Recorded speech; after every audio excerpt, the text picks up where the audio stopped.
c'est trop beau, il a mis le pendule à l'écran. Bon, je reste à côté des fois qu'il y a un problème. Souris, Philippe, t'es dessus. Déjà?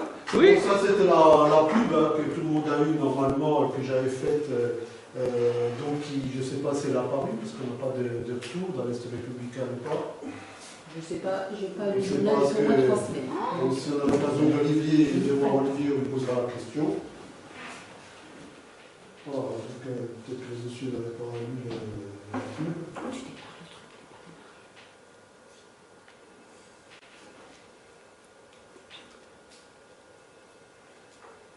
Tu peux y aller. Alors, donc là, on démarre avec où on va faire un petit peu quand même d'histoire. Le fait que, si vous voulez, on va parler de la relativité générale, mais bon, comme on ne peut pas faire des calculs, et je ne pense pas que ça vous intéresse, donc j'ai fait plutôt la partie un petit peu historique, mais dans n'importe quelle théorie, il y a toujours au départ un peu la genèse, hein, ça n'a pas commencé comme ça du jour au lendemain. Il y a tous des gens qui ont participé à l'élaboration de cette idée, et donc là on va revoir en partie quand même ces gens-là, parce que en plus c'est souvent des gens qui sont astronomes, donc ça nous intéresse quand même. Hein. Donc là ben, il y a une partie, bon, on va pas parler de ces gens-là que vous connaissez bien, parce que bon, Kepler, Tycho Brahe, vas-y. C'est ici. On est au premier slide, hein, donc salut Philippe. Dis bonjour à la caméra. Ah mais de toute façon il va falloir faire une coupe alors. À payer pour encaisser. À payer. Voilà, donc je reprends le slide. Donc j'ai vu que bon, de loin on ne voit pas forcément toutes ces personnes. Mais nous, on va essentiellement s'intéresser à ces trois personnes-là. Donc ça a démarré surtout avec Galilée. Ensuite, on verra comment Newton a amené toute une partie également. Et donc, pour forcément terminer avec Einstein, parce que c'est lui qui est à la base de la relativité générale. Par contre, je voulais quand même faire un petit rappel ici, où on est il y a environ 2000 ans en arrière, hein, parce qu'on est chez les Grecs. Et chez les Grecs, avec des personnes qu'on ne cite pas toujours, c'est dommage. Entre autres, comme Ératosthène. Alors Ératosthène, je ne sais pas si vous vous souvenez, on en avait peut-être parlé dans la relativité restreinte, c'est le fameux qui a calculé le diamètre de la Terre. Mais quand même, c'était relativement juste, hein, parce qu'à l'époque, il avait remarqué avec le puits qui se trouvait à Alexandrie, qu'à un moment de l'année, le soleil était éclairé le fond du puits, donc ça supposait qu'il était vraiment perpendiculaire au puits, et il savait qu'à 800 km d'ici, on avait une ombre, à la même heure à midi.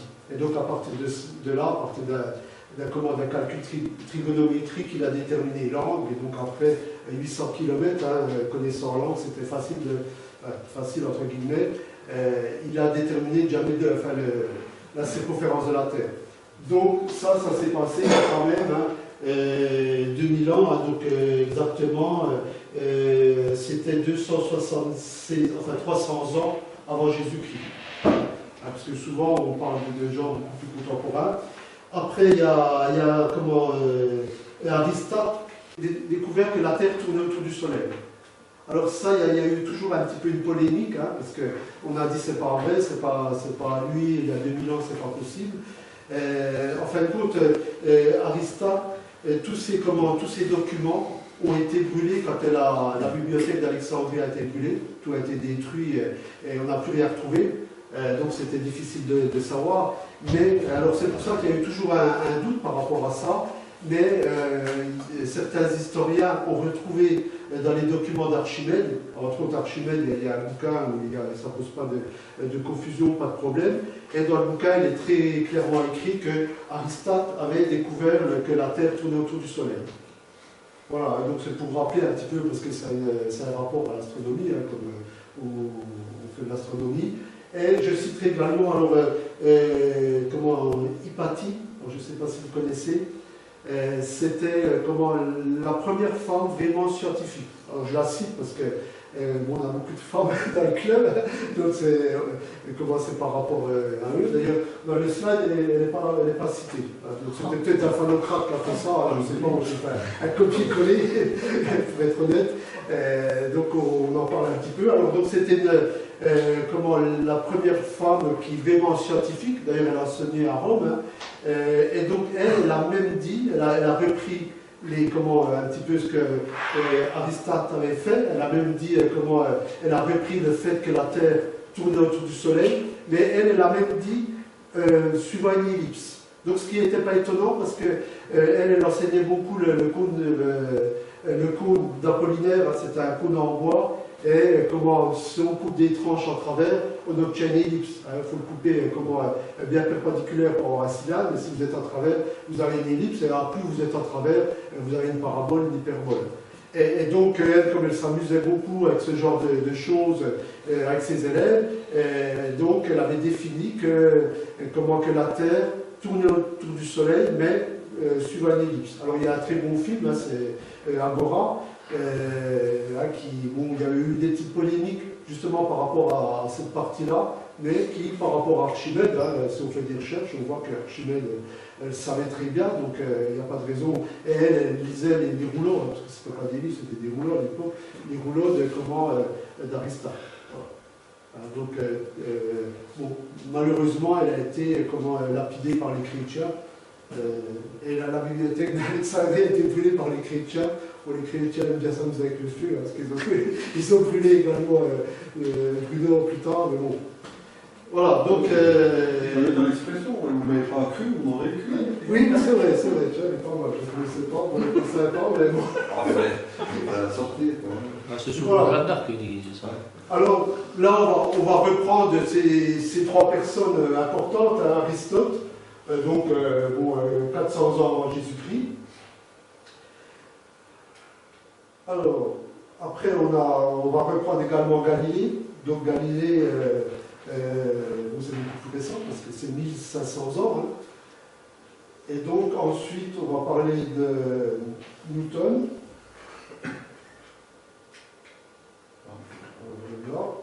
Alors, Newton, hein, qui est un Anglais. D'ailleurs, pour la petite histoire, il est né un 25 décembre. Donc, c'était vraiment un cadeau pour les Anglais, hein, parce que pour eux, c'était vraiment quelque chose d'incroyable. Hein, c'était vraiment un cadeau de Noël. Il aussi pour les cadeaux. Voilà, tout à fait. Et après, on va terminer donc, avec Einstein, hein, bien sûr, c'est lui qui s'appelle. Voilà. Alors, on débat. Alors, bon, là, on dit la relativité post-galiléenne. Bon, c'est un gros mot, un grand mot, je veux dire, quelque part. Mais c'est quand même bien de comprendre, à cette époque-là, quand même, il se posait des questions. Hein, donc, des questions sur les corps. Hein, alors, si on analyse bien la phrase, tout corps a un mouvement naturel et a tendance à rejoindre son lieu naturel. Bon, c'est une phrase qui ne pose pas de problème. Hein. Si je laisse tomber un caillou, bon, il tombe par terre. Seulement, la manière de l'interpréter, milieu naturel, ils utilisent des mots, hein, je veux dire, c'est pas un langage comme vous le connaissez, hein, c'était quand même un langage plus lié à la nature, hein, qui était, voilà, la manière d'appeler les choses. Bon, la cinématique, j'ai mis une petite étoile, parce qu'on va parler beaucoup de cinématique. Alors pour vous, ça ne pose pas de problème, parce qu'il existe un cas simple. Qu'est-ce que c'est la cinématique? Ben, c'est tout simplement si je pousse quelqu'un et il va se déplacer indéfiniment. S'il n'y a pas de force, bon, c'est un petit peu difficile comme ça, mais il existe un exemple tout simple, c'est la Terre. La Terre tourne autour du Soleil, c'est vraiment la cinématique parce qu'on n'a aucune force. On n'a aucune force qui pousse la Terre, je dirais. Elle va tourner éternellement. Bon, maintenant, s'il y a une météorite qui arrive et qui tape sur la Terre et qu'elle change de trajectoire ou qu'elle est accélérée, on n'est plus dans la cinématique, hein, on est dans la dynamique. Donc la cinématique, c'est quelque chose qui coule normalement et indéfiniment. La Terre pourrait, bon, sauf qu'il y a quelques électrons par mètre cube, enfin quelques atomes, je veux dire, par mètre cube, mais ça ne va pas changer beaucoup le problème. Donc la cinématique, c'est l'étude des mouvements, ce type de mouvement. Alors c'est ce qu'on va voir ce soir. Alors les objets lourds chutent plus vite que les objets légers. Bon, vous avez remarqué ça, bon, ça vous allez me dire c'est pas très difficile. Mais est-ce qu'il y a quelque chose qui vous choque dans ces deux phrases? Oui, c'est pas vrai.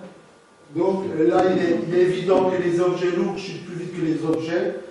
Donc ça, c'est faux. Hein. Mais bon, des fois, tout le monde ne le sait pas. Hein. Mais si je prends un marteau et si je prends une plume, les deux arrivent en même temps au sol. Hein, ce qui peut sembler paradoxal.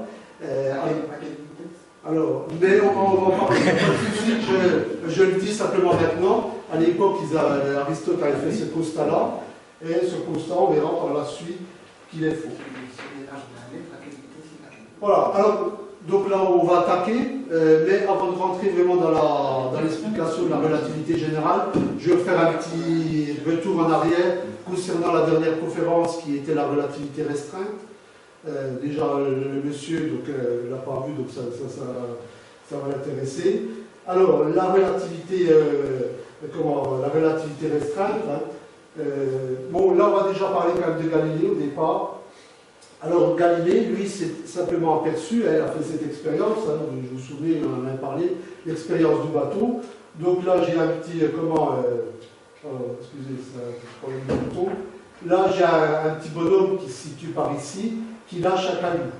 Hein. Donc si je suis dans un bateau, que je lâche un caillou depuis le haut du mât, hein, bon, je vous avais posé la question la dernière fois, est-ce que le caillou va tomber devant vous, ou est-ce qu'il tombe derrière parce que le bateau avance, etc. Donc on avait bien répondu à la question dans le sens où le caillou il tombe devant vous, il tombe perpendiculaire. D'ailleurs, si vous êtes dans l'avion avec un café, si l'avion accélère, enfin je veux dire si la vitesse constante, excusez-moi, si la vitesse constante, ben, votre café il va pas partir derrière. Donc, il va dans le réacteur, c'est encore pire, puis l'avion va se cracher. Alors, mais lui, il s'était posé la question, Galilée, pour un observateur, qu'est-ce qu'il voit? Donc si vous avez un observateur sur la plage, donc si on prend les cailloux, hein, le caillou qui tombe perpendiculaire va passer par les points 1, 2, 3, 4, et donc vous avez le gars qui est sur la plage, comme lui en même temps il voit le bateau qui avance, ben lui il va voir effectivement quand ça va démarrer au point 1, mais le bateau aura avancé d'une certaine distance, et donc il va voir ça, il va le voir là, quand même. Il ne va pas le voir en dessous. Et donc il va le voir tomber ici. Bon, si on observe le point 5, on voit que le point 5 correspond bien au point 5 sur le bateau. C'est le bateau qui a avancé. Mais lui a vu cette trajectoire-là.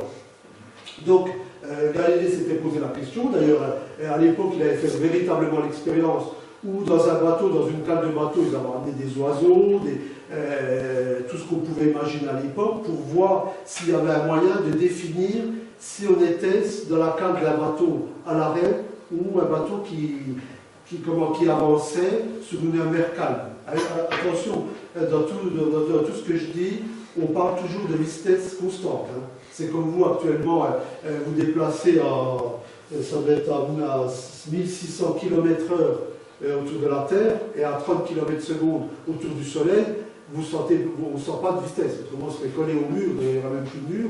Mais je veux dire, voilà. Donc si on ne sent pas, c'est parce qu'on a vitesse constante. Par contre, si la Terre freine d'un seul coup, bon, on va se retrouver, je ne sais pas où. Donc là, c'est le problème du bateau. Bon, à l'époque, il ne se posait pas la question de la vitesse de la Terre, mais au niveau du bateau, c'était le moyen de voir si effectivement il y avait la possibilité de le savoir. Et finalement, il en a déduit qu'il n'y avait aucune possibilité. Donc ça, c'est une première idée de la relativité restreinte, hein, de dire c'est relatif à l'observateur. L'observateur ne voit pas la même chose que celui qui est dans le bateau. Alors, donc la cinématique de Galilée, donc lui il va, alors là on passe à une autre idée, hein, elles ne sont pas liées forcément, elles vont être liées par la suite, mais pas tout de suite, dans le sens, les objets lourds chutent à la même vitesse que les objets légers. Bon, là c'est assez simple, si je tire quelque chose de très lourd qui fait, on va dire, 100 kg, il va falloir que je tire avec une force de 100 kg. Tout le monde se doute bien, ça va être, tout le monde a déjà fait cette expérience-là, ça va être très lourd à tirer. Et en fin de compte, vous tirez quelque chose de 100 kg et vous allez tirer avec une force de 100 kg. Donc ce qui veut dire la masse grave. Donc la masse grave, ça serait en fin de compte la masse qui ne bouge pas, ou gravitationnelle si vous préférez. Et la masse inertielle, c'est l'effort que je vais faire pour tirer cette masse-là. De même si le poids fait plus de 5 kg, bon, ben, je vais le tirer facilement. Mais ces deux masses ont une valeur identique. Donc ça a déjà pas mal interpellé Galilée, hein, où il s'est posé une question toute simple, parce qu'on dit Galilée a pris des boules, il les a jetées depuis la tour de Pise. Bon, ça, on ne l'a jamais vu dans les bouquins d'histoire. Hein. Ça, c'est une histoire qui est a priori inventée, parce que Galilée n'avait pas besoin de faire l'expérience, il savait très bien, il connaissait le résultat. Il faisait des expériences avec des plans inclinés, il ne faisait pas d'expérience autour de la tour de Pise. Alors, il savait la réponse tout simplement. Si on reprend le premier slide, on a mis Aristote, tous les corps tombent à la même vitesse. Alors il s'est tout simplement posé la question, si je prends une grosse boule en métal, et je prends une petite boule en métal, je les attache, je les relie les deux avec une ficelle. Donc ça me fait un ensemble qui est plus lourd. Hein, je veux dire, l'ensemble est égal à la grosse boule plus la petite boule, vu qu'elles sont attachées ensemble. Donc là, logiquement, d'après la théorie d'Aristote, normalement, cet ensemble-là doit tomber plus vite, parce que ça fait un ensemble qui est plus lourd. C'est facile à comprendre. Par contre, avec la même théorie, je pourrais dire, la petite boule qui a une masse grave, comme elle tombe moins vite, elle devrait ralentir la grosse boule. Tout le monde voit où je veux en venir. Donc là, on a tout simplement un paradoxe. Je veux dire, et il n'y a aucune solution de se sortir de ce paradoxe. Soit, ben, je dis, c'est un ensemble qui tombe plus vite, ou c'est soit un ensemble qui est freiné par la petite boule. Donc il y a deux théories pour la... donc vraiment, le paradoxe est établi, et la seule manière de sortir de ce paradoxe-là, c'est simplement de dire, ça tombe à la même vitesse. Donc si une grosse boule et une petite boule tombent à la même vitesse, ben, finalement, qu'elles soient liées avec une corde ou pas liées, ça ne modifie pas l'expérience. Bon, voilà, donc je dirais que c'est relativement simple à comprendre. Hein, donc lui, il l'avait compris et donc ça ne posait pas de problème particulier. Voilà, alors là, petite vidéo.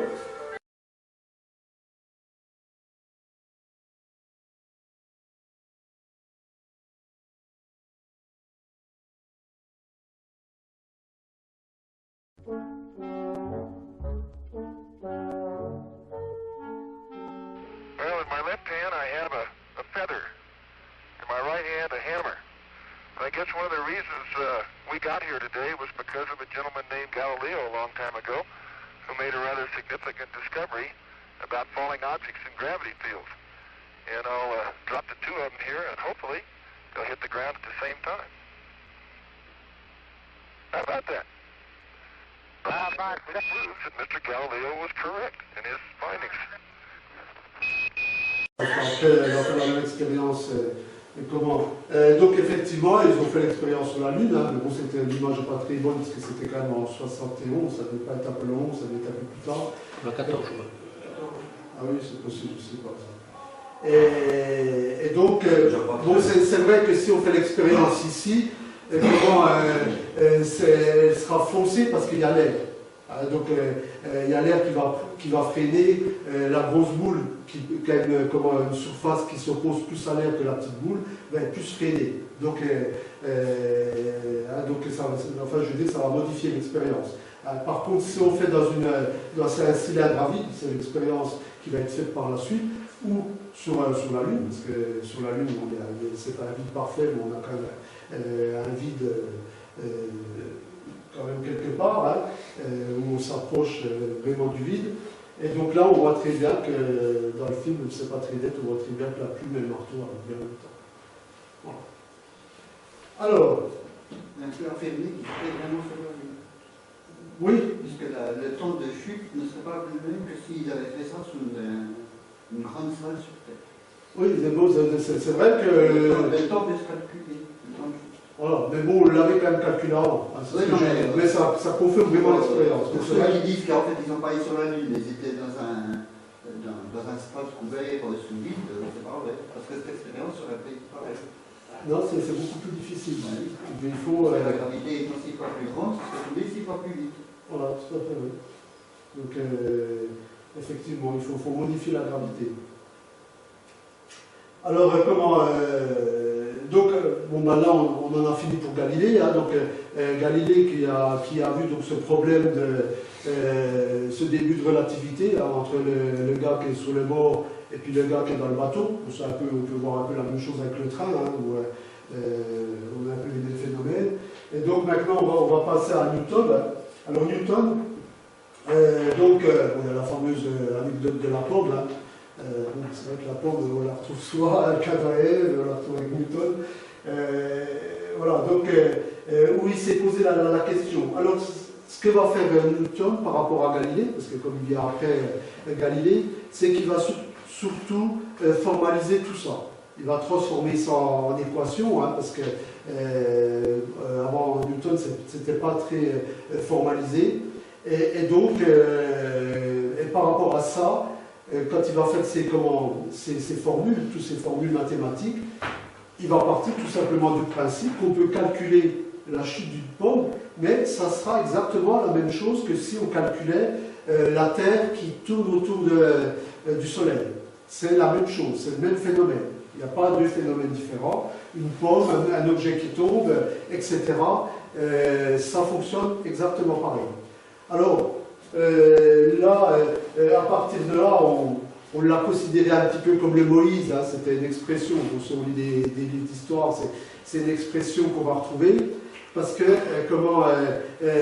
à l'époque, il y a eu l'histoire avec Giorgio Bruno, hein, qui a été brûlé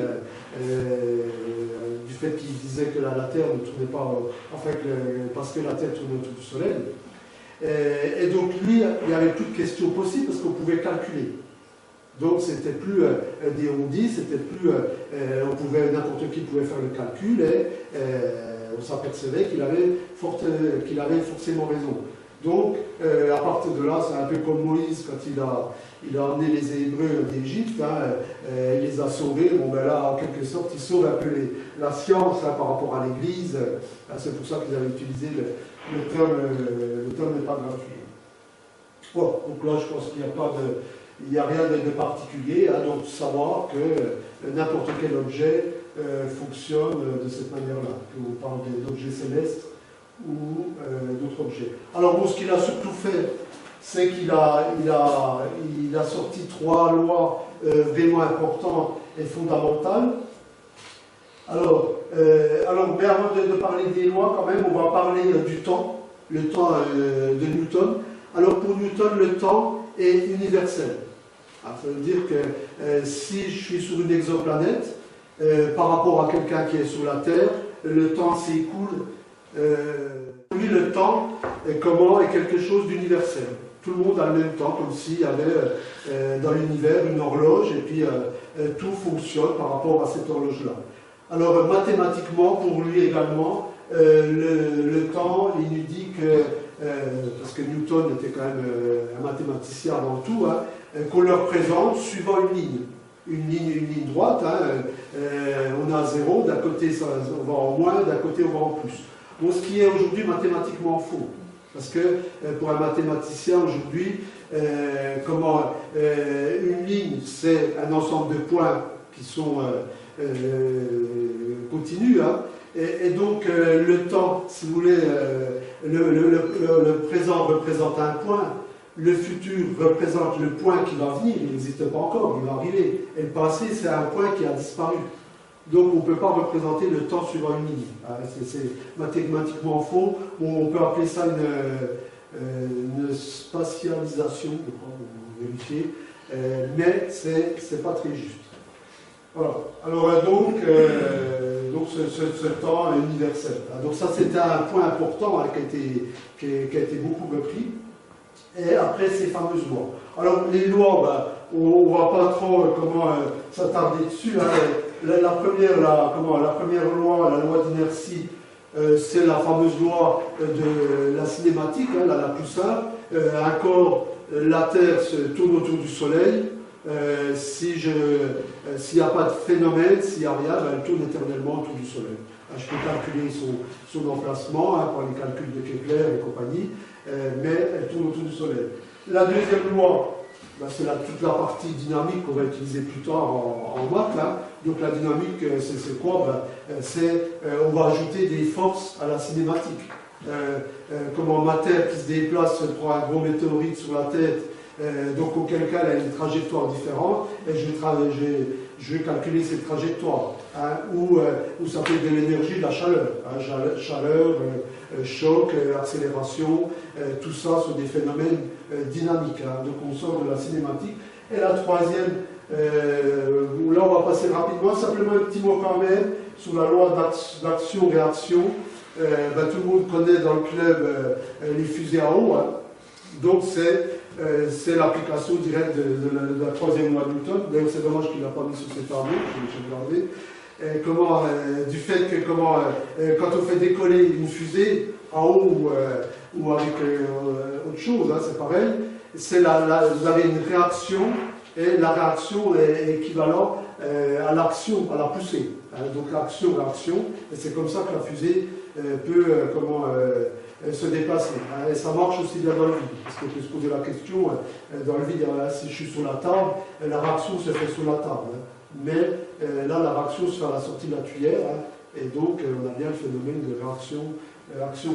Donc ça, c'est la troisième loi de Newton. Voilà. Alors, bon, ça, maintenant on revient un petit peu sur la relativité restreinte pour faire un petit rappel. Bon, ce slide est un petit peu difficile, ça sera le plus difficile. Alors, je vais essayer de le commenter, mais ça risque d'être un peu pas totalement juste.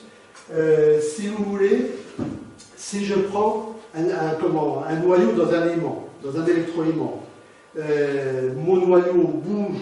Si j'envoie du courant, hein, il va être attiré à l'intérieur de l'électroaimant ou refoulé. Par contre, si on fait ça mathématiquement, on n'a pas le moyen de dire qu'il bouge. Est-ce que c'est le fer ou est-ce que c'est l'électroaimant qui bouge par rapport au fer? Si vous voulez, on est un petit peu dans le même cas que la relativité. Hein, quand vous êtes en train, vous voyez une vache, est-ce que c'est la vache qui bouge ou est-ce que c'est le train qui bouge? C'est un petit peu pareil. Donc, on s'est posé un petit peu ce type de questions. Et Maxwell, un petit gosse de riche, mais un très grand matheux, là, parce que d'ailleurs il était beaucoup plus fort en maths qu'Einstein. D'ailleurs, Einstein s'est beaucoup aidé lui de son collègue Besson, parce que lui c'était plus qu'un physicien qu'un matheux. Et donc, Maxwell, qui avait unifié, si vous voulez, d'un côté on avait l'électricité, et de l'autre côté on avait l'électromagnétique. Ce n'étaient pas les mêmes explications, et lui il a unifié tout ça. Et on a une formule, d'ailleurs aujourd'hui, hein, on ne parle plus d'électricité ou d'électromagnétique, hein, enfin de magnétique, on n'a plus que l'électromagnétique. Hein, et donc c'est exactement les mêmes formules. Et donc Einstein va reprendre ces formules-là, et donc il y a Lorentz, il y a les lois de transformation, et ça va l'aider à démarrer la relativité, hein, surtout. Alors, voilà. Ça s'appelle la covariance des éléments. Hein. Alors, les deux postulats de la relativité restreinte, bon là je ne vais pas tout reprendre parce que la relativité restreinte c'était pas facile, hein, je ne sais pas si vous vous souvenez, c'est la générale en explication comme ça, c'était plus simple. Les lois, donc la première loi c'est le premier postulat, les lois de la physique ont la même forme dans tous les référentiels inertiels. Alors, ça veut dire que, même on peut dire que la physique est la même partout dans l'univers. Hein, si je suis sur une exoplanète, et si je laisse tomber un caillou, et si c'est une exoplanète ou comment, bon, même s'il n'y a pas la même gravité, hein, si la gravité est la moitié que sur Terre, je pourrais utiliser les mêmes formules pour faire les mêmes calculs. Les chiffres sont différents, parce que j'aurai la moitié de 9,8 newtons par mais j'obtiendrai les mêmes résultats. Hein, donc c'est surtout ça. Alors, bon, par rapport à ça, quand on dit les mêmes référentiels, lui, il pense plutôt sur la Terre. Hein, parce que sur la Terre, c'est le fameux wagon hein, ou le bateau sur mer calme. Et donc on a également, donc ça on l'avait vu, la vitesse de la lumière dans le vide qui a la même valeur dans tous les référentiels universels. Donc là ça voulait dire simplement, je ne sais pas si vous vous souvenez à l'époque, on avait parlé de l'expérience de Michelson-Morley. Une lampe, une source lumineuse, qui nous envoie un rayon lumineux. Le rayon lumineux tape sur un miroir, hein, c'est relativement simple. La lumière, comme il a à 45 degrés, la lumière repart au-dessus. Là, on a un miroir, elle redescend, elle continue, elle passe à travers le miroir parce qu'il est semi-transparent et elle atterrit ici. Et on a également une partie de la lumière qui, par là, comme il est semi-transparent, elle passe à travers, elle va taper sur le miroir là, elle revient et elle redescend. Donc dans ce cas-là, si je regarde ce qui se passe, j'ai la lumière qui fait 1, 2, 3, 4 vecteurs. Et l'autre lumière, elle fait 1, 2, 3, 4 vecteurs. Donc, mon appareil me donne les mêmes trajets. Par contre, comme cet appareil est posé à l'équateur, et que la Terre tourne dans ce sens-là, hein, donc normalement, c'est un petit peu comme si vous êtes dans un train. Si vous êtes au fond du train et que le train se déplace à 100 km/h et que vous courez au début du train, vous allez parcourir en une heure 100 km plus la vitesse que vous avez parcourue. Donc si le train faisait 10 km, on va dire que vous avez fait tout simplement 110 km. Hein, c'est le calcul algébrique simple, l'addition de vitesse. Hein.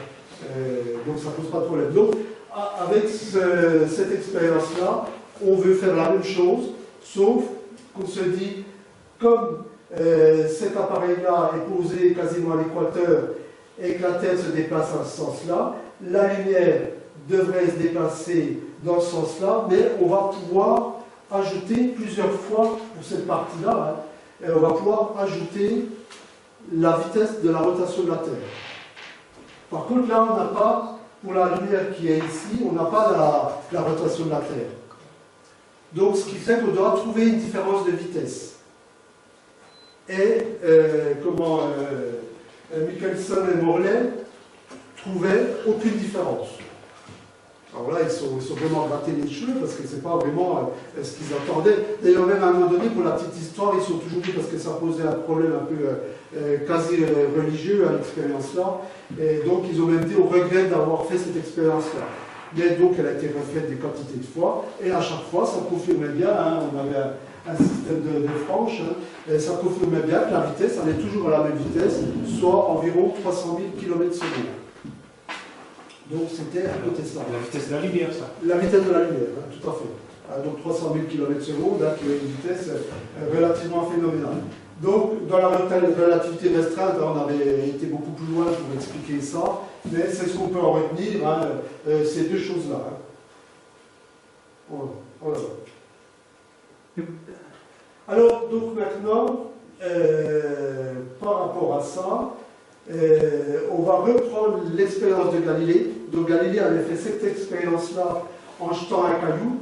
Donc si je jette un caillou, il va tomber devant moi. Hein, même si le bateau avance très vite, je veux dire, le caillou ne va pas tomber, il ne va pas être pris par la vitesse, il va tomber, je suis animé d'une vitesse constante. Hein, on est sur un bateau, toujours à vitesse constante, le caillou va tomber devant moi. Donc, Galilée aimait bien les cailloux, bon, Einstein aimait bien la lumière, et donc il va refaire la même expérience en mettant un rayon lumière ici. Donc si je mets un rayon lumière et que j'éclaire le sol, j'ai mon rayon lumière qui fait ça. Il a la même trajectoire. Là, c'est parce que j'ai orienté le faisceau. Hein. Ce n'est pas un problème d'Aristote hein, avec les poids. Hein. C'est parce que j'ai orienté mon rayon ici. Donc la lumière va dans ce sens-là. Maintenant, si j'ai un observateur le bateau, il va se déplacer de là à là. Donc il va parcourir cette vitesse en un certain temps. Donc l'observateur, qu'est-ce qu'il va voir, lui? Il va avoir un rayon qui fait ça. Donc pour l'observateur, le rayon aura parcouru cette distance-là. Donc là, je pense que c'est relativement simple. L'observateur, il est où? Il est sur la plage. Alors, on va dire, voilà, on a le bateau qui est assez loin sur l'horizon et l'observateur qui est vraiment sur la plage pour avoir le maximum de phénomènes. Et ça suppose que le bateau à une vitesse, il a mis le turbo, il a un moteur plutonium dessus, un peu comme voyageur. Et puis le bateau, ça roule pas trop vite, ça roule à 30 km à l'heure, je pense. Non, ça roule très vite, parce qu'il prend le phénomène, vraiment. Hein. Et donc, voilà, donc il est sur la plage et il voit ça. Donc lui, il va voir le rayon qui a fait ça. Seulement, à ce moment-là, on a un gros problème. Parce que, pour le gars qui est sur le bateau, le marin, lui, il va dire, mon rayon lumineux a parcouru cette distance-là. Normal, hein, parce que c'est ce qu'il voit. Pour le gars qui est sur la plage, lui, il va dire, mon rayon lumineux, il a parcouru cette distance-là. On s'aperçoit que la distance n'est pas du tout la même. Hein. Mais il y a un gros problème parce que la vitesse va toujours, enfin la lumière va toujours à la même vitesse. Donc ce qui veut dire que dans le même temps, comme à la vitesse, comment la fameuse formule, là, la distance d égale vt, donc si la lumière dans le même temps fait ça ou fait ça, il y a un problème. La seule manière de régler ce problème-là, c'est de dire que la distance parcourue, la distance parcourue n'est pas la même pour lui que pour le gars qui est sur la plage. Hein, parce que je ne peux pas dire que c'est la lumière qui a été moins vite. J'ai le droit de dire, j'ai le droit de changer tout ce que je veux dans ma formule, sauf la vitesse de la lumière. Parce que par rapport à l'expérience d'avant, j'ai la preuve que ma vitesse de la lumière est constante. Donc là, on est vraiment dans la relativité restreinte, que ça va dépendre du référentiel où je suis. Donc par exemple, si je pousse l'expérience un peu différemment, hein, il y a l'histoire des jumeaux, hein, ce qui veut dire que si j'ai un jumeau qui est sur la Terre, parce que comme on a vu que c'était pas, c'est pas le temps, hein, mais la distance. Donc si j'ai un jumeau qui est sur la Terre et puis que j'ai un autre jumeau qui va dans une fusée et que la fusée se déplace, on va partir environ 260 000 km/s, la vitesse de la lumière est 300 000, 260 000, on n'est pas très loin. La fusée, elle va à cette vitesse, non? Voilà. Mais ça, c'est pas possible, hein, parce qu'aujourd'hui, la vitesse la plus rapide, on est à 1/1000 de la vitesse de la lumière, environ. Hein. Oui, aujourd'hui à peu près. La vitesse de la lumière, de toute façon, elle est illimitable. Voilà, c'est toujours la lumière qui est plus forte. Quoi. Voilà, tout à fait. La vitesse de la lumière. C'est quoi un millième? Un millième, c'est plus petit qu'un million. Ça, voilà. Et donc, donc, on va voir ce fameux jumeau qui est dans la fusée, là. Et lui, en fin de compte, s'il passe 1 an dans sa fusée, comme il a une vitesse qui est énorme, hein, 260 000, ça il est évident que l'expérience-là, on ne pourra jamais la faire, mais quand il va revenir sur Terre, lui, il aura 1 an de plus. D'ailleurs, pour lui, tout s'est passé normalement, son cœur a battu de la même manière. Hein. Si c'est vous qui êtes dans la fusée, ben, le droit de partout, vous continuez à vivre normalement. Par contre, quand il va revenir sur la Terre et qu'il va retrouver son jumeau qui avait 20 ans, lui, il aura 21 ans, et son jumeau aura 40 ans. il sera plus vieux, celui de la Terre, celui de voilà, là, c'est plus jeune. Voilà. Parce que là-bas, elle est pure, l'air. L'air, elle est pure, c'est peut-être ça aussi. Ça joue non, il n'y a pas de rentrer dans le vide. On va dans le vide, mais c'est pur, c'est neutre. C'est pas pareil qu'ici. Ben, ici, il y a des saisons. Oui, mais je dirais, on peut l'expliquer quand même par les calculs. Bon, c'est vrai que c'est des calculs qu'on n'a jamais fait, hein. Mais on peut le calculer par les calculs en rapport avec le slide précédent. Hein, où, dans le slide précédent, par exemple, le calcul était simple parce que j'ai cette distance-là, ça c'est la vitesse là. Hein. Donc, déjà rien par Pythagore, hein. comment la lumière elle parcourt le petit côté du triangle rectangle. Le bateau parcourt réellement la distance, c'est le grand côté du triangle rectangle, et la lumière parcourt l'hypoténuse. Donc on peut h carré égale a carré plus b carré pour ceux qui se souviennent. Donc je ne sais pas comment automate, j'arrêterai là. La vitesse de la lumière, c'est comme si on était à l'interrupteur et on allume, ça va vite. Je dirais, pour nous, c'est instantané. C'est comme l'interrupteur, on éteint la lumière, là, ça va vite. Quoi. Voilà, tout à fait. On peut le voir peut-être plus par rapport à la Terre, où on pourrait dire elle a mis une seconde. Donc déjà pour nous, on arrive à apprécier une seconde pour faire le tour. Non, ça doit être 3 fois le tour, enfin je ne me souviens plus, mais elle fait 3 fois le tour en une seconde de la Terre. Même plus, je crois. 9. Voilà, bon, c'est 9 fois. Comme les scientifiques, là, ceux qui font leur truc en verre là, pour capter les étoiles, c'est un grand télescope. Oui. Ben ça, c'est comme la vitesse de la lumière aussi, c'est tellement épais. Et quand ils ouvrent, pour bien voir. Oui, tout à fait, pour récupérer les petits photons. Voilà, donc ce qu'on retiendra, la relativité générale, c'est deux théories importantes. Ça veut dire là, pour résumer, il y en a un qui le voit comme ça et l'autre qui le voit comme ça. Un qui le voit vertical et l'autre qui le voit horizontal.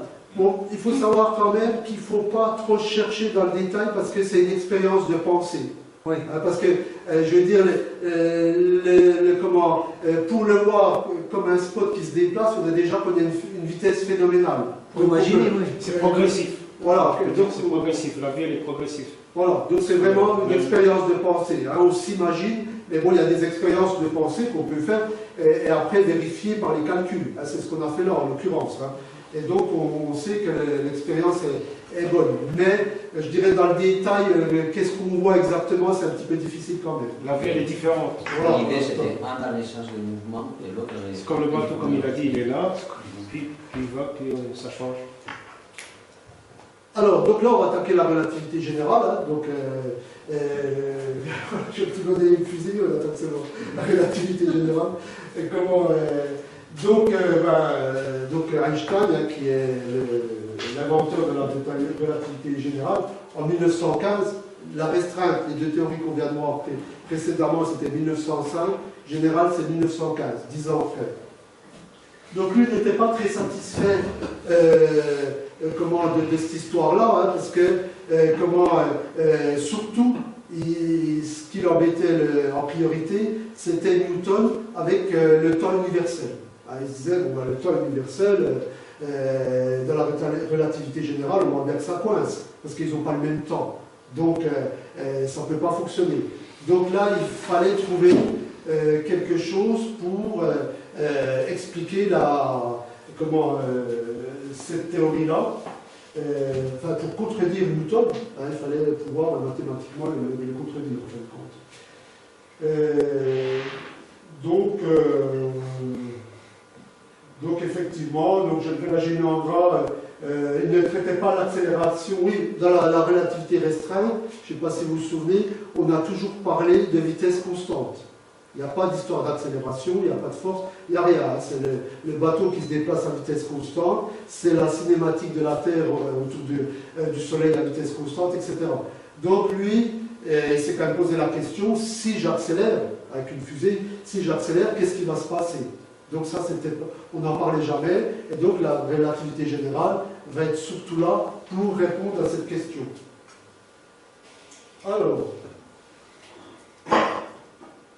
Alors donc, là c'est un petit rappel, donc ce qu'il a repris essentiellement l'histoire de la masse inerte et de la masse grave. Je vous ai expliqué, si j'ai un poids de 50 kg et que je vais le tirer, il me faut une force tout simplement de 50 kg. Donc masse grave égale masse inertielle. Si j'ai un poids de 100 kg, tout le monde sait que c'est beaucoup plus facile, mais je vais utiliser une force de 5 kg. Donc ça c'était compris.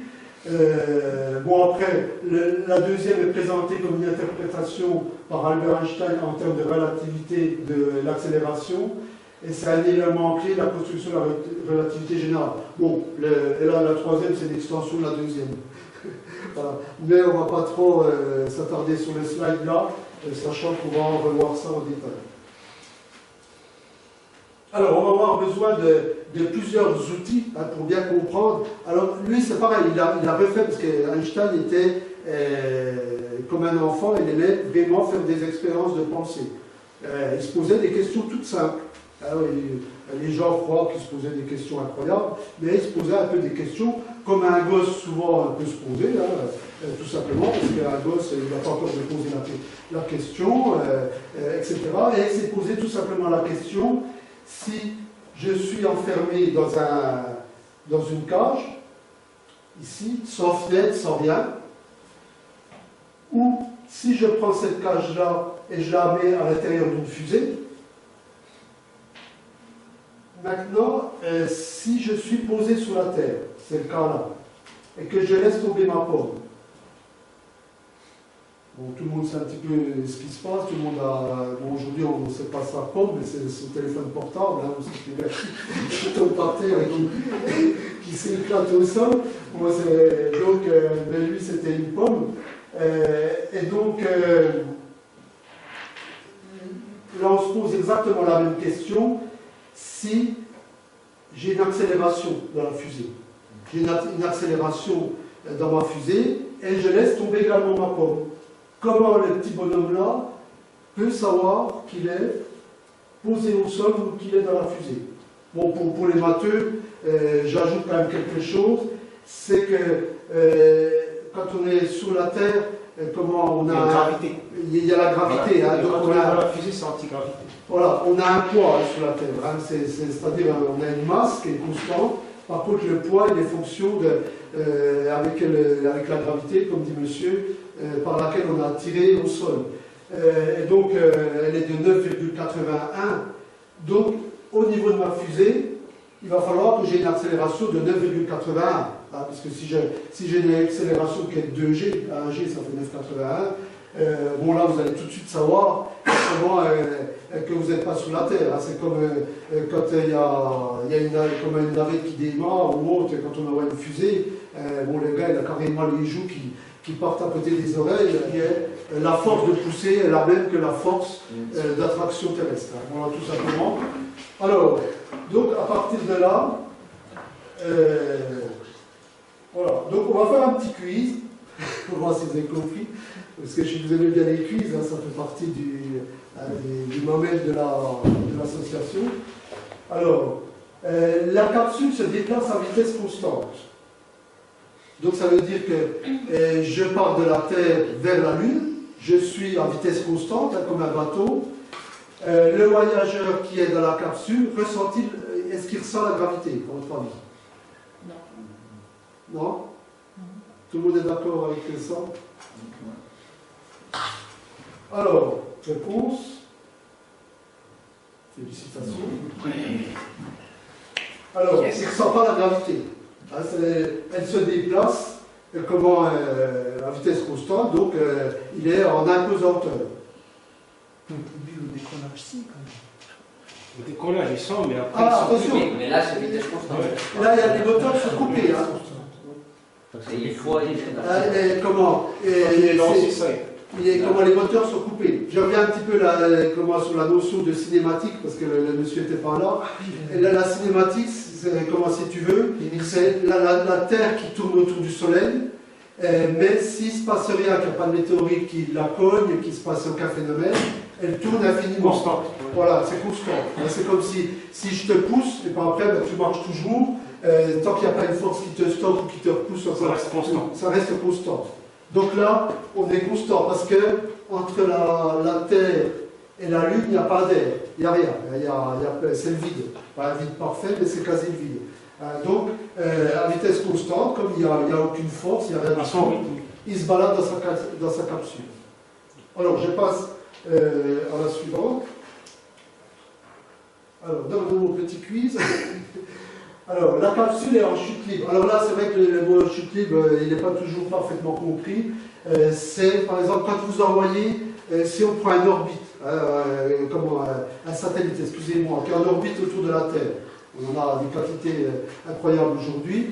En réalité, un satellite qui est en orbite, c'est un satellite qui tombe sous la Terre, mais il tombe à côté de la Terre. Il tombe à côté de la Terre et il tombe toujours à côté de la Terre. Mais finalement, il essaie de tomber sur la Terre, mais il tombe à côté de la Terre. Ah, c'est ça, être en orbite. Hein. Donc là, vous êtes en orbite parfait, parce qu'il tombe à côté de la Terre. Si je lui donne un peu plus de force, il va pouvoir vaincre la gravité de la Terre et il va partir dans l'espace. Et si je ne lui donne pas assez de force, il ne va pas tomber sur la Terre, mais il ne va pas tomber à côté de la Terre, il va tomber sur la Terre. Donc c'est un petit peu c'est pour ça qu'il y aura un réglage important à faire à ce niveau-là. Alors, donc j'ai ma fameuse capsule, mon fameux satellite qui est autour de la Terre. Est-ce que le voyageur ressentit la gravité? Alors celle-là, elle est beaucoup plus délicate. Une zone vectorielle qui s'induit, deux zones vectorielles qui s'induisent. Tout le monde est d'accord?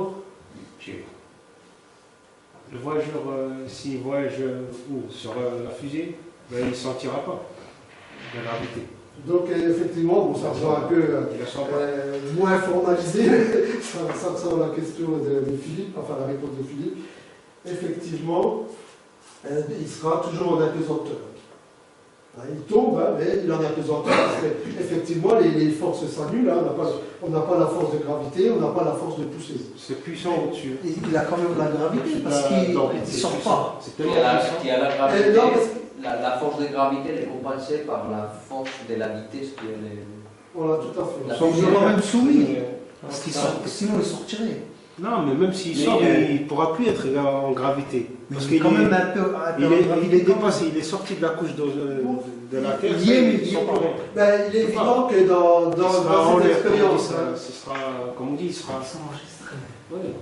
Mais Non, c'est logique. La gravité est bien l'attraction des Sur deux la masses Terre. quand même. Comment la gravité est bien l'attraction. Des deux masses quand même, oui. La gravité, elle est Oui, sur voilà. Mais Alors, et là, si vous voulez, il subit la gravité, mais comme il est loin de la Terre, Voilà. finalement, Il sent il plus tombe la à gravité. côté de la Il la Terre. sent plus. oui, d'accord. Et comme il est toujours finalement en train de tomber. Il est dans un couloir alors. Voilà, il est comme dans Oui.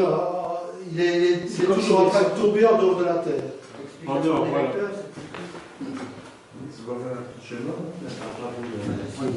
On reviendra peut-être par la suite parce qu'il faut quand même que j'avance, on n'aura pas le temps de finir. Donc, bon, on va dire on a un peu d'enfant. Bon, pour la suite, ça va être peut-être plus simple, ça posera moins de questions. La capsule accélère de manière uniforme. Alors, on est bien d'accord, on a accélération uniforme. Donc là, on part de la Terre sur la Lune.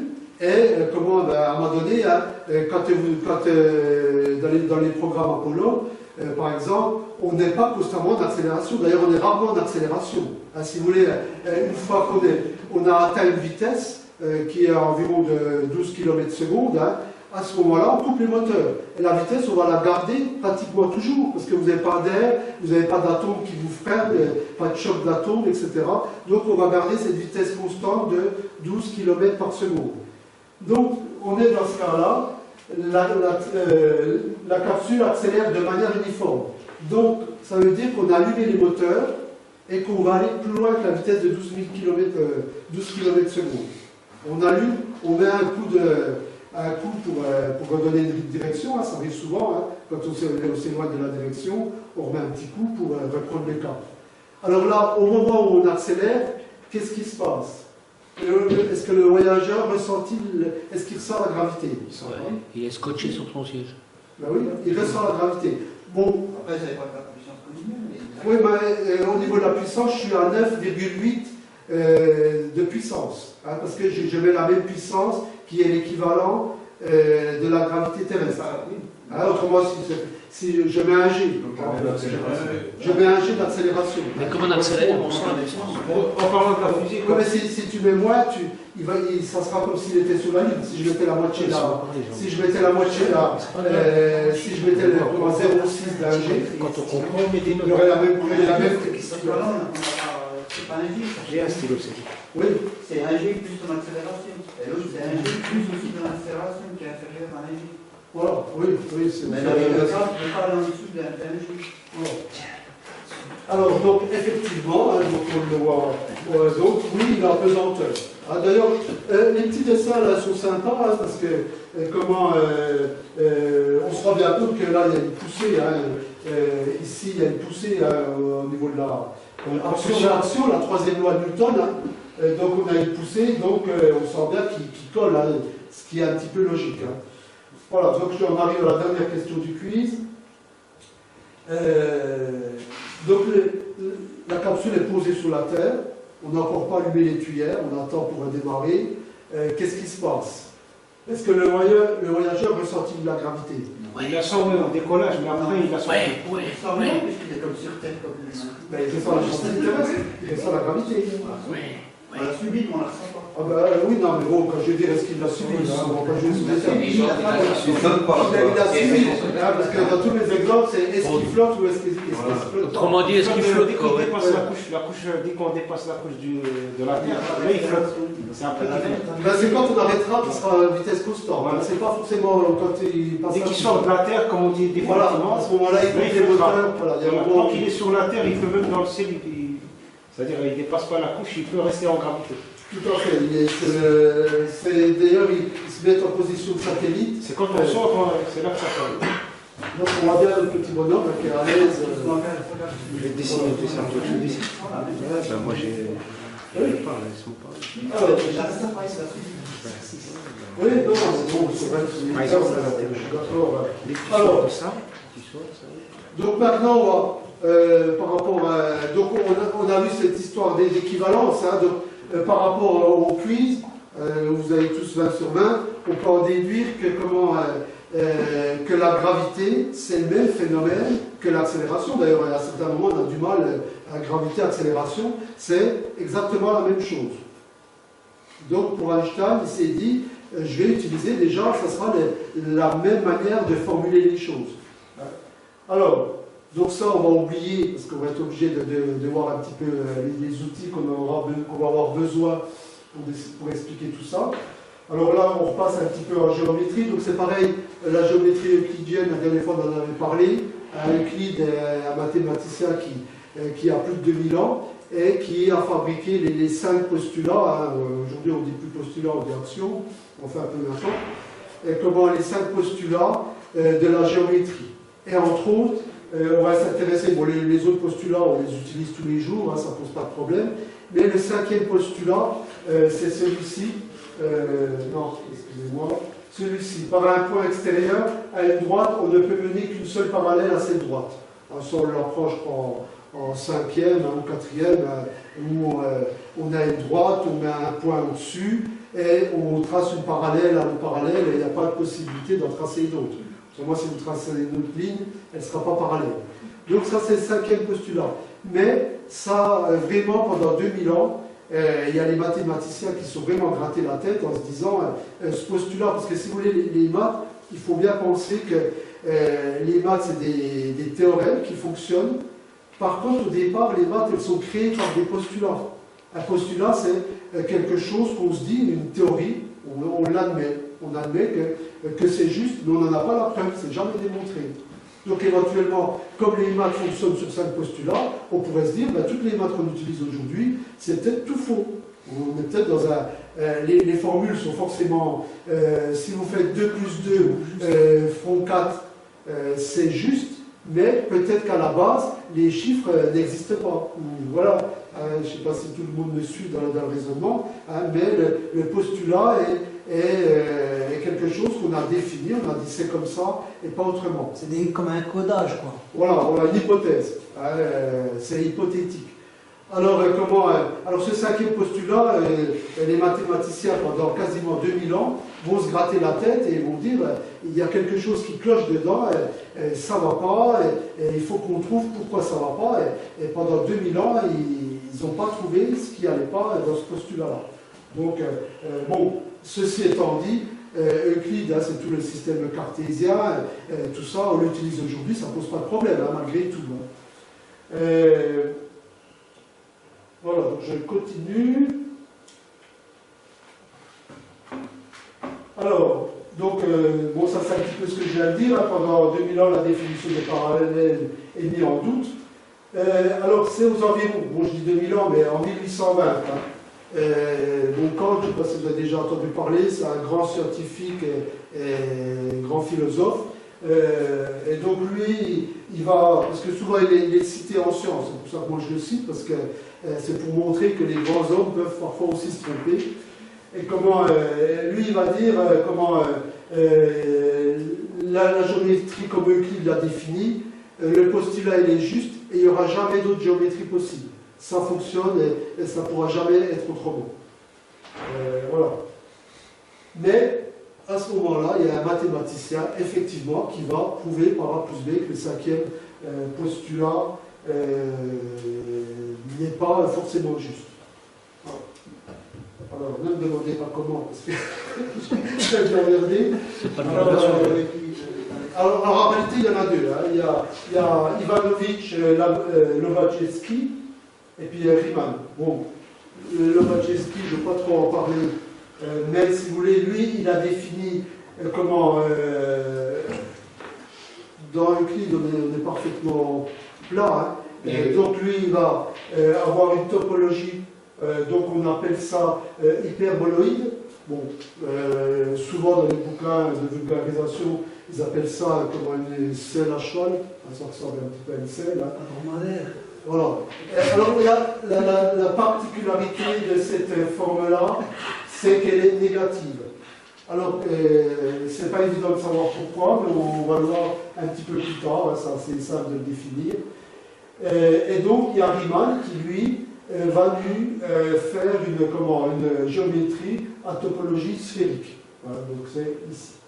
Voilà. Donc, on est plus plat comme on l'est avec Euclide. Il y a ces deux possibilités, et donc ça va bouger au niveau du cinquième postulat d'Euclide, forcément. Alors, donc, aujourd'hui, forcément, la physique newtonienne s'exprime dans un espace euclidien. On utilise la relativité générale, est utilisée pour les GPS, même en calcul céleste, que c'est pas forcément en astronomie, c'est pas forcément intéressant. On verra quand même qu'il y a des cas où on est obligé d'utiliser, mais c'est tellement énorme mathématiquement que ça n'en a pas la nécessité. Donc, tout ce qu'on a dit sur Euclide est valable et on l'utilise aujourd'hui. Mais nous, on va s'intéresser à la relativité générale. Et donc, on va s'exprimer dans un espace de Riemann, hein, donc à topologie sphérique. Alors, c'est quand tu veux. Voilà. Alors, donc là, on va un peu faire un résumé, tout ça. Donc vous connaissez bien, même si on ne s'en souvient pas forcément, quand on prend un triangle, ça c'est un triangle équilatéral, la somme des trois angles fait 180 degrés. Hein, ça rien de particulier là-dedans. Et le nombre de parallèles possibles est une seule droite. C'est ce qu'on a toujours appris. Hein. Donc on va regarder la différence avec les autres géométries. Donc dans Lobachevsky, lui, donc on est dans la selle de cheval, à géométrie négative. Alors pourquoi géométrie négative? C'est Friedrich Gauss qui avait trouvé une solution toute simple pour définir la géométrie.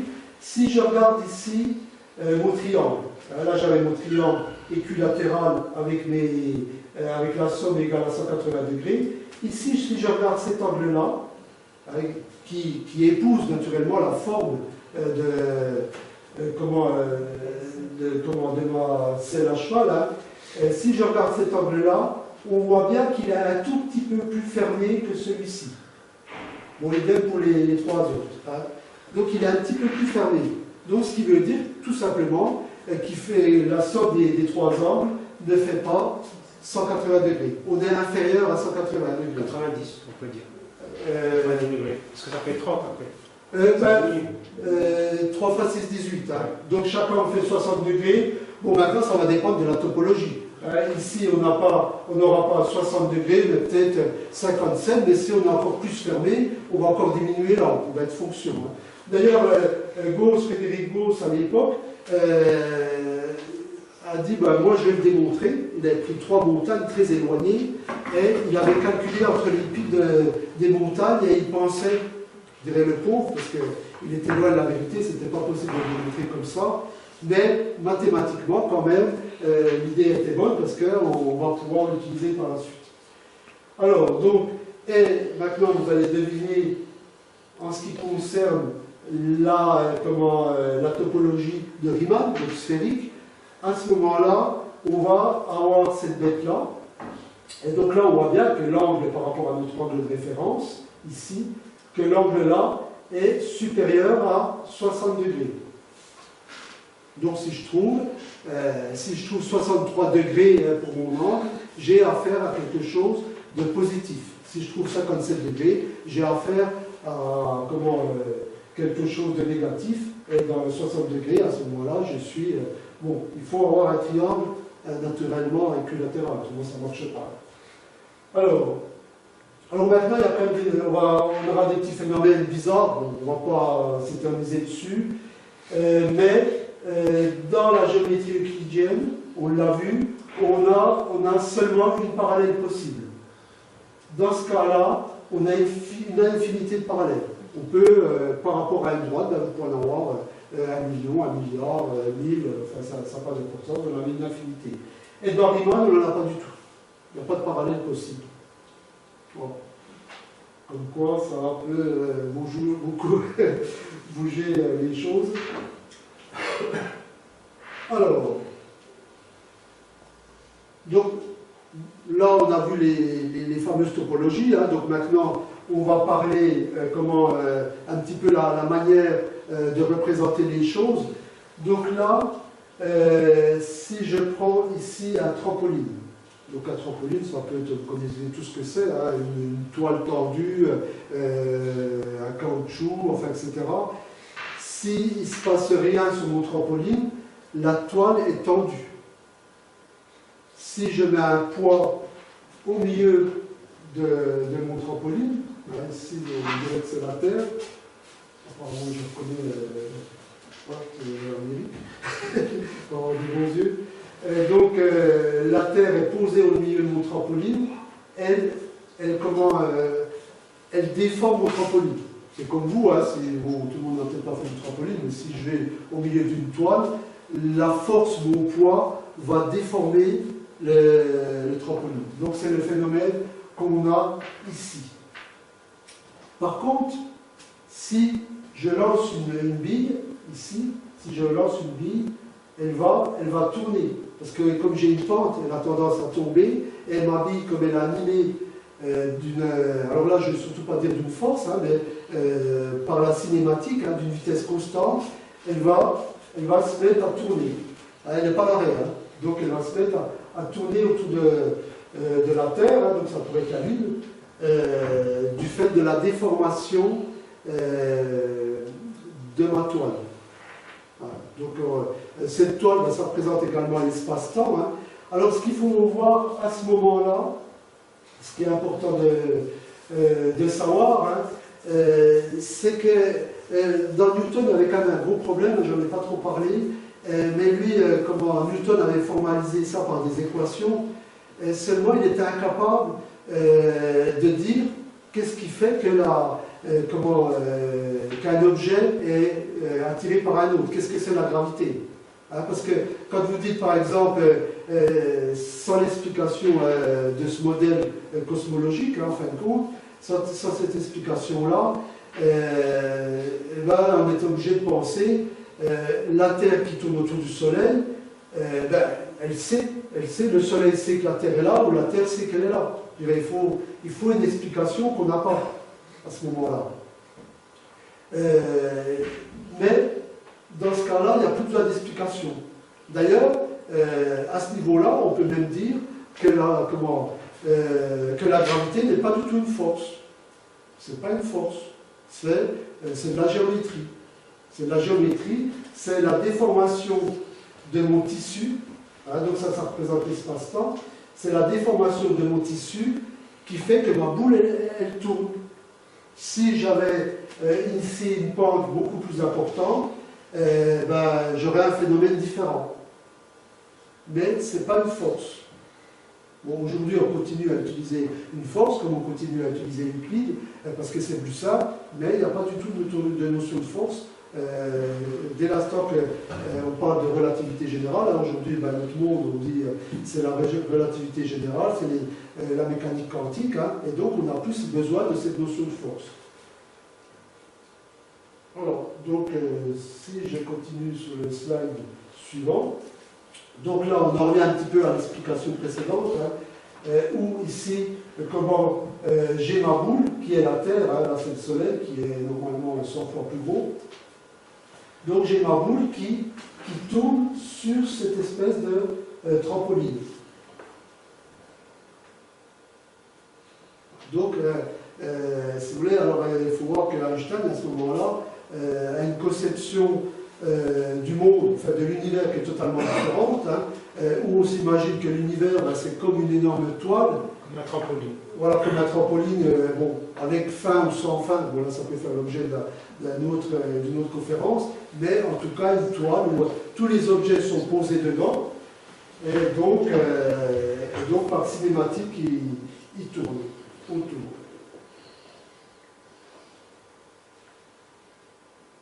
Voilà, donc la dernière phrase, donc ça c'est ce que je vous ai expliqué, il n'y a plus aucune raison de parler de force pour décrire le mouvement des corps.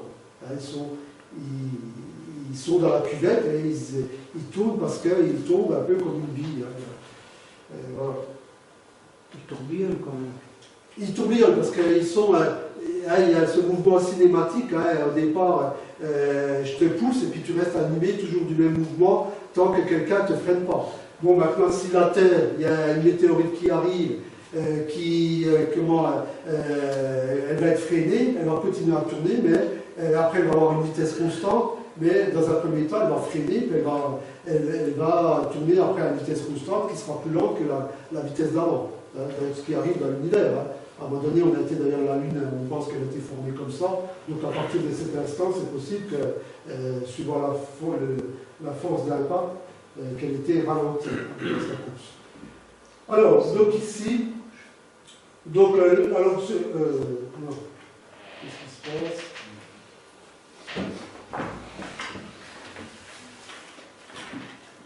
Voilà, alors j'en étais là. Voilà. Donc, ici, alors le slide là, il est bien parce qu'il nous donne un petit peu quelque chose de plus, de plus général, hein, où on voit l'espace-temps. Hein. Donc avec des déformations hein, suivant les objets qu'on peut trouver. Là on a un objet, là on a un autre objet, donc on voit bien qu'il est déformé. Également, on peut dire la même chose de cet objet qui déforme l'espace-temps. Alors le slide suivant, j'aime bien particulièrement ce slide-là, parce que pour les astronomes, c'est assez parlant. Donc là, j'ai une portion de trampoline avec le Soleil. Donc le Soleil, on voit qu'il déforme l'espace-temps. Ici, j'ai une naine blanche. Donc vous savez qu'une naine blanche est plus lourde hein, qu'un Soleil. Et donc on voit qu'elle va déformer, hein, parce que c'est comme vous, si vous allez sur un trampoline, si vous mettez un os, il va descendre d'une certaine forme, et si vous êtes beaucoup plus lourd, forcément on va tirer beaucoup plus sur la toile, on va beaucoup plus se déformer. Donc là on voit, c'est pour ça que c'est un slide, même s'il n'est pas très beau et pas très précis, qui est très pédagogique par rapport à ça, dans le sens où il montre bien avec une naine blanche, et ici avec une étoile à neutrons. Donc une étoile à neutrons. Alors là, on voit bien avec l'étoile à neutrons, hein, qui est beaucoup plus lourde, hein, parce que ça fait partie des éléments les plus lourds qu'on puisse connaître, qui vraiment déforme d'une manière incroyable. Donc là, il y a une correspondance mathématique, hein, je ne sais pas si elle a été respectée, mais on voit. Et donc là, on a un trou noir. Alors le trou noir, c'est le pire des cas, parce qu'on va terminer par une singularité. Donc une singularité, c'est un objet qui, on va dire, qui est, si vous prenez 1 mètre, hein, donc 1 mètre, c'est ça. Vous le divisez en 1 million de parties, donc on va obtenir quelque chose qui est vraiment plus petit qu'un cheveu. Là, vous le redivisez encore par 1 milliard, et là, vous redivisez encore par 1 milliard, et encore par 1 milliard. C'est l'infini. Voilà, donc on est presque au niveau d'une singularité, on est presque à l'infini. Mais cet objet, donc vous imaginez, hein, j'ai dit 3 fois 1 milliard, donc ça lui fait 3 fois 9, 27, 10 puissance 27, j'ai dit 1 fois 1 million, ça fait 10 puissance 6, 1 fois 27 et 6, ça fait 33. Donc c'est là ce qu'on appelle le mur de Planck. Hein. Voilà, après, si vous voulez, on ne sait pas trop ce qui se passe parce que on ne peut plus faire de calcul. Hein. Ça s'écoule complètement. C'est bien compliqué à faire. Mais là, on a une singularité. Donc, on a un objet qui est donc 1 million, 2 milliards, 2 milliards, 2 milliards fois plus petit qu'un mètre, qui pèse plus lourd que cet objet-là. Qui, lui, cet objet-là, était déjà plus lourd que celui-ci, qui, lui, était déjà plus lourd que celui-là. Donc, vous imaginez ce que c'est une singularité. Hein, ce n'est pas quelque chose qui est bénin. Mais c'est modélisé ou bien? C'est modélisé. Ça, oui, on a pas mal de simulations. On arrive à définir ici, là, comment les dernières orbites stables avant d'être attirées. Et donc, ça a été complètement. D'ailleurs, Einstein a commencé à parler de ces bêtes-là très tôt. Hein. Bon, si vous voulez, là on parle de la relativité générale, et la relativité générale, malgré qu'elle est sortie en 1915, Einstein n'a pas eu le prix Nobel pour ça. Il a eu un prix Nobel pour les quantas-lumière, mais pas pour ça. Parce que ça a été reconnu, je crois à partir de 50, on a commencé à travailler avec ces objets. Mathématiquement, ils ont été complètement définis. Aujourd'hui, on les a modélisés par l'informatique, bon ça ne pose pas tellement de problèmes. Et aujourd'hui, on commence à les voir, à savoir qu'ils sont là. Hein, parce que vu que c'est un trou noir, la lumière qui tombe dans le trou ici, elle ne ressort jamais, elle ne peut pas ressortir. Donc de ce fait-là, on ne peut pas l'observer. Parce qu'on peut observer, c'est pour ça que les exoplanètes, c'est très dur à observer, vu qu'elles n'auront pas de la lumière. Si vous regardez dans le ciel et qu'ici j'ai un gros caillou dans le noir, c'est impossible de le voir. Un soleil, vous le voyez parce qu'il vous envoie la lumière. Alors un trou noir, c'est encore pire qu'une exoplanète. Il ne va avoir pas de lumière et en plus, il la mange complètement. Même avec un miroir, il n'y a aucune solution de... Par contre, on peut deviner si la proximité, parce qu'il y a des trous noirs qui sont des vrais gloutons, hein, c'est ceux qu'il y a par exemple au milieu des galaxies, qui mangent des milliards de planètes, de soleils par minute. Et donc, ce genre de trous noirs, on voit bien comment on va dire, les soleils disparaissent. S'ils disparaissent, et puis qu'on ne les voit plus, ils sont bien quelque part. Hein, donc, c'est toutes ces expériences-là qui vont permettre de savoir que ça existe. Hein. Voilà. Donc, on a vu les comment. Bon, là, je vais speeder un petit peu parce que je pensais que ça allait venir. Alors,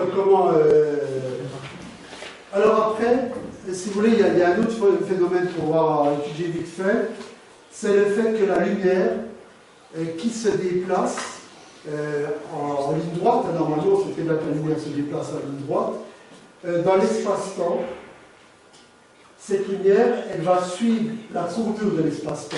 Hein, si vous voulez, si vous avez, dans un système euclidien, si je me déplace le long d'une droite, ici les droites, elles sont déformées, on le voit, hein, parce que le trampoline est déformé, donc les droites sont déformées. Ça s'appelle des géodésies. Hein. Donc c'est ces lignes de déformation, la lumière va suivre ces déformations-là. Enfin, ce n'est pas des déformations, ça fait partie de la topologie riemannienne dans ce cas-là. Donc on va suivre ces formes-là. Donc, si on a un objet très lourd, on va avoir une déformation plus importante et la lumière va ressortir plus, va prendre un trajet plus accentué.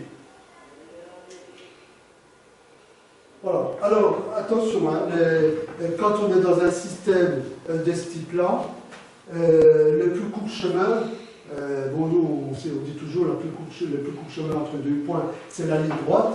Donc là, ça sera valable.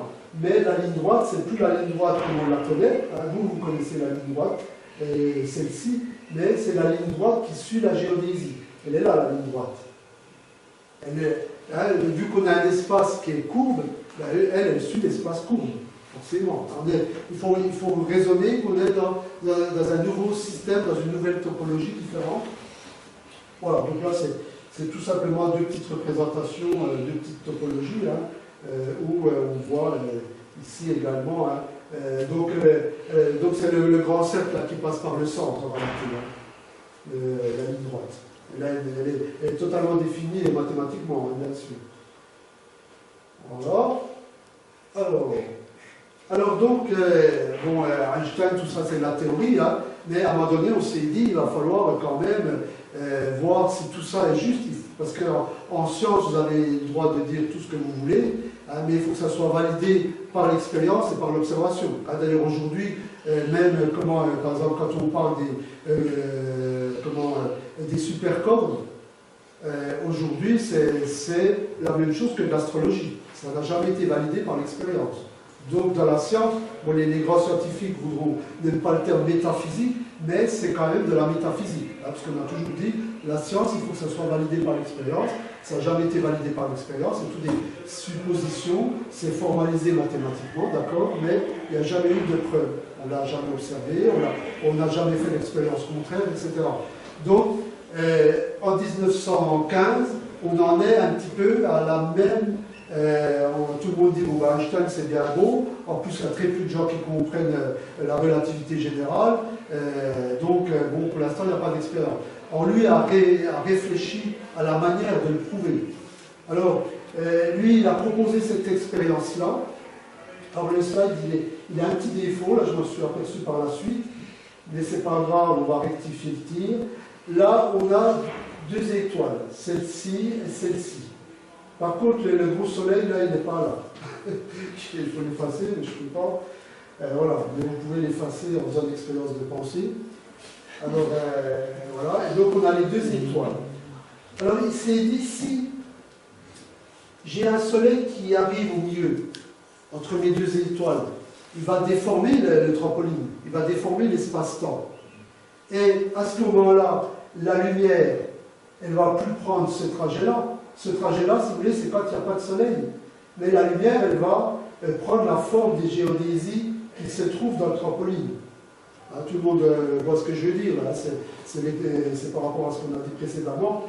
Et donc, l'observateur qui est là va avoir l'impression que les étoiles se trouvent décalées, logiquement. Par contre, vous ne pouvez pas faire cette expérience-là, parce que si vous faites cette expérience-là, vous avez le soleil qui vous envoie une lumière phénoménale. Daniel doit le savoir, on ne peut pas observer une étoile qui est à côté du soleil. Vous avez une lumière, c'est comme si je vous balance une lampe torche dans le voile, et puis voilà, puis je vous dis, vous voyez mon stylo, c'est pareil, c'est pas possible. Alors il s'est dit, la seule manière de faire l'expérience, il faut que j'attende qu'il y ait une éclipse du soleil.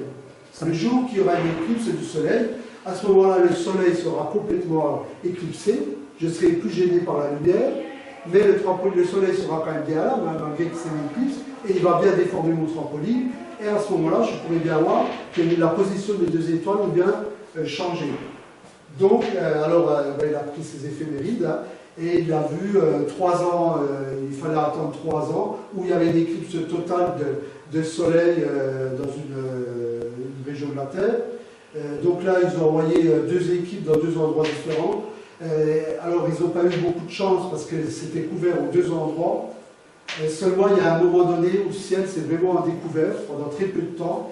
Il y en a un qui a pu bombarder, et puis l'autre qui était de l'autre côté, donc lui c'était moins couvert, je crois. Et donc là, on a vu que Einstein avait raison. Ça correspondait bien, le décalage. En plus, il avait calculé mathématiquement. Le décalage que vous avez ici a été calculé, c'était 7 degrés, je ne sais plus, a été calculé, ça correspondait bien. Alors là, ça fait la une de tous les journaux à New York, Einstein avait raison, etc. C'est là qu'il est devenu vraiment célèbre. Ça bifurque légèrement alors. Voilà, ben, la lumière, comme on voit bien ici, hein. Si j'enlève la grosse boule orange, et puis que toi, tu regardes la position des étoiles, et ben, tu vas la voir ici. Hein, bon, là, on l'a reporté dans le ciel, hein. Tu vas la voir à cet endroit-là. Par contre, si le soleil qui arrive et puis qui va se positionner ici, où il est occulté pour que je puisse faire l'observation, à ce moment-là, la lumière qui part de mon étoile, elle va suivre, elle part de mon étoile, mais elle va suivre ce trajet-là. Et donc, je la verrai ici. Ça, c'est sa nouvelle position. Donc, ça, c'est juste. Hein. Le slide-là, il est juste. Celui-là, il est juste, mais il faudrait pouvoir l'animer avec soleil et sans soleil. On pourrait imaginer qu'il faut se retourner puis mettre des rétroviseurs, comme des rétroviseurs. Non? Oui, mais si on connaît dans le ciel. Je ne dis pas que, comme expérience de pensée, ça peut éventuellement fonctionner. Alors, non, ça c'est vu. Comme on dit l'expérience de pensée, c'est que le jour on ne voit pas les étoiles. C'est le soir qu'on les voit mieux. Oui. C'est comme ça, comme le soleil, quand il est plus là, on les voit mieux. Ah ben, forcément, parce qu'on n'est pas perturbé par la lumière incidente. Yes. Alors là, ce que j'ai remis ici, c'est simplement l'affiche. J'ai trouvé qu'elle était bonne, hein, qu'elle était belle. Je veux dire, c'est une belle affiche qui est apparue le 22 novembre 1919. Hein, donc, où on voit, hein, ils essaient d'expliquer à leur façon. Hein, donc, on voit, il y a pas mal de dessins, parce qu'on voit comment l'étoile, sa position réelle. Donc, elle arrive ici. Donc, s'il n'y avait pas le soleil qui déforme le trampoline, on va dire maintenant l'espace-temps, donc l'observateur qui est là la verrait ici. Par contre, en réalité, du fait que je regarde et que la lumière a suivi la déformation, en réalité, je la vois ici. Voilà la petite différence. Ça passe alors. Ça passe quand même. Ah ben la lumière passe, mais elle suit la cuvette, comme si c'était une bille. D'ailleurs, plus tard, on apprendra, enfin bon, c'est là, il y a deux aspects de voir la lumière, hein, l'aspect ondulatoire et de dire que la lumière, c'est tout simplement des grains de lumière. Donc, ces petits grains de lumière vont se comporter, bon, ils n'ont pas de masse, effectivement, enfin, c'est pas très juste. Ils vont, comment on dit, épouser la forme comme se propage. Voilà, ils se propagent. Voilà, ils se propagent, mais un petit peu comme comme des objets. Hein. Alors, après, il y a eu, beaucoup plus tard, c'est la deuxième preuve hein, qu'on a que ça fonctionne bien. Donc, beaucoup plus tard, il y a Mercure. Donc, Mercure, c'est la première planète tellurique hein, qui se trouve à côté du Soleil. Donc, à cette époque-là, on était largement capable de calculer les trajectoires. Hein. C'est Kepler, grâce à Kepler, qui nous a amené tout un système mathématique pour faire ce type de calcul. Quand on calculait les trajectoires, on s'apercevait que Mercure, on avait une erreur. À chaque fois, on avait une erreur.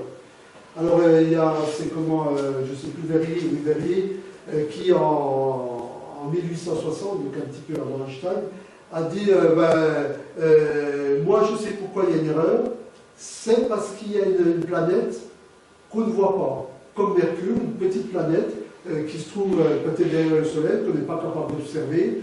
Et c'est elle, parce que chaque objet déforme l'espace-temps, et c'était un objet qui venait perturber Mercure, comme ça se passe souvent dans le ciel. Et donc on l'a baptisé Vulcain. C'est pour vous dire à quel point ça a été loin cette histoire-là, parce qu'elle avait même un nom, hein, Vulcain, Mercure, etc. Et donc on a refait les calculs avec la relativité générale, et avec la relativité générale, on comprenait la déformation, parce que comme Mercure est très près du Soleil, il y a un phénomène, on va dire, relativement énorme de la relativité générale.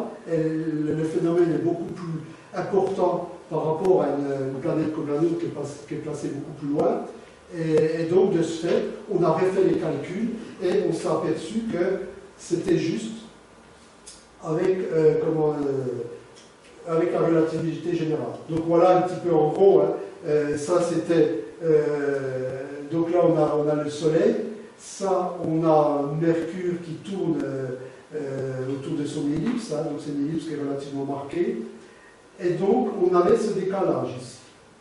Voilà, cet angle de décalage. Et la relativité générale nous redonne, hein, donc toujours pareil, Einstein avait fait le calcul et ça tombait pile poil. Ça veut dire qu'elle revient ou pas alors sur ses pas?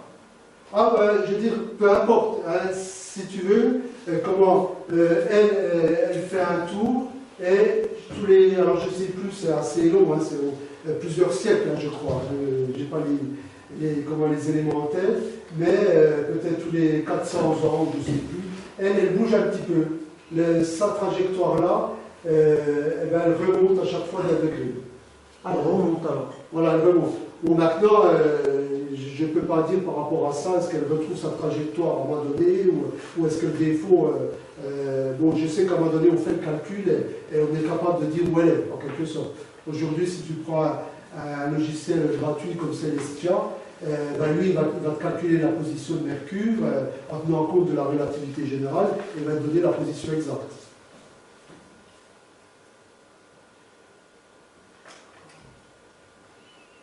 Voilà, alors donc là, comment Einstein avait prévu aussi les ondes gravitationnelles. Bon, les ondes gravitationnelles, si vous voulez, c'est un petit peu comme quand je jette un caillou dans l'eau, si vous voulez, ça fait des vagues, des perturbations. Donc dans l'espace, il y a des tas d'objets qui se baladent, il y a des objets qui s'entrechoquent, etc. Et donc on doit forcément avoir des ondes gravitationnelles. Donc là, par rapport à ça, aujourd'hui, on n'a aucune preuve que ça existe. Ça, on n'a aucune expérience. C'est un peu comme les supercordes ou les bosons de Higgs. Voilà. Comment on n'a aucune preuve, hein, mais bon. Bientôt. Voilà. Voilà. Et là, on a vu la fin. Merci. Si vous avez des questions, Tout ce que tu as dit,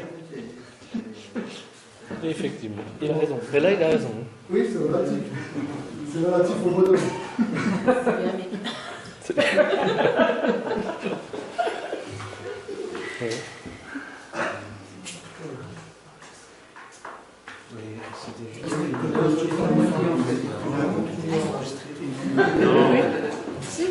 Si, on fait une vidéo.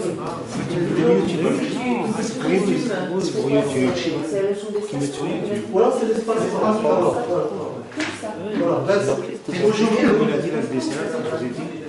aujourd'hui, on ne peut pas dire que le temps existe comme ça. Le temps, ça n'a plus de signification. Comme je viens de dire, l'espace-temps. Si toi, tu as bien sûr, comme nous, on est dans le même référentiel, on a tous le même espace-temps. Mais si toi, tu avais une sœur qui était partie dans une fusée, si tu veux savoir où elle en est quelque part au niveau du temps, je veux dire parce qu'elle n'a pas le même temps que toi, donc elle a ce qu'on appelle une ligne de temps. Eh ben, tu pourrais savoir où elle en est en faisant les calculs de l'espace-temps. Et là, toi, tu as ton temps propre, qui n'est pas celui de ta soeur qui est partie dans une fusée. C'est forcément différent. Parce qu'elle a animé une vitesse. Bon, bien sûr, dans la vie tous les jours, ça ne sert à rien, parce qu'on est tous sur la Terre. Donc on a pratiquement tous la même ligne. Il faut bien qu'il y a des petites différences. Hein. On l'a fait dans l'expérience en relativité générale avec les avions qui partaient dans un sens et dans un autre. Mais je dirais que grosso modo, on a tous la même ligne de temps. Mais si Einstein était venu au club il y a quelques années quand il y avait Pélos, il aurait dit on est tous dans le même espace, mais pas tous dans le même temps.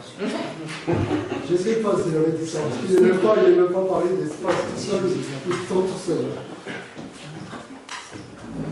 C'est pas les gravitons, bosons de Higgs, est-ce qu'on peut dire que c'est relié à ça? Comment peut-on parler encore de cette notion de gravité, puisque tout est basé quand même sur la gravité? Si vous voulez, la question, elle est un petit peu, on va dire, je ne veux pas dire difficile, mais je vous donne un petit peu du mal de donner une réponse, parce que si vous voulez, il y a aujourd'hui deux sciences, il y a deux modèles, on va dire, cosmologiques.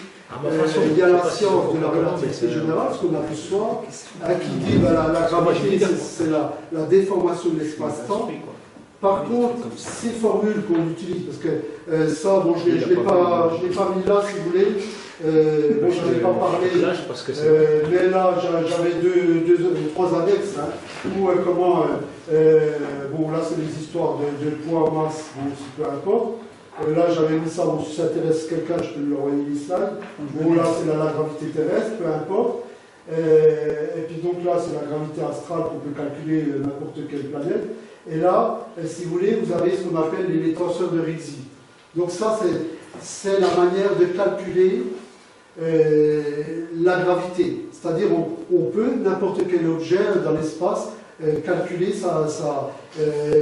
comment il se déplace, qu'est-ce qu'il fait, grâce à ces formules. Hein, c'est des tableaux, bon, c'est assez réel à faire. Bon, je l'ai fait un petit peu à l'école.